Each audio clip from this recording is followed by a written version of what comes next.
हरे भरे जंगल के बीच ये सफेद पंछी रहता है, लेकिन आज इसके पास खाने के लिए कुछ भी नहीं है और ये बहुत भूखा है। फिर ये सोचता है कि क्यों ना आज मछली पकड़ा जाए।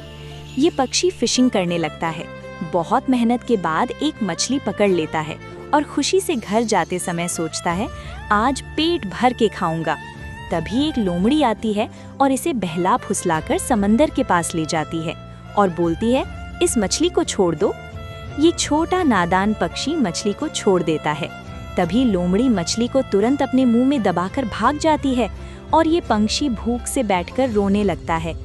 तभी एक क्यूट सा खरगोश आता है और पक्षी को खाने के लिए एप्पल देता है और दोनों घर जाकर सो जाते हैं।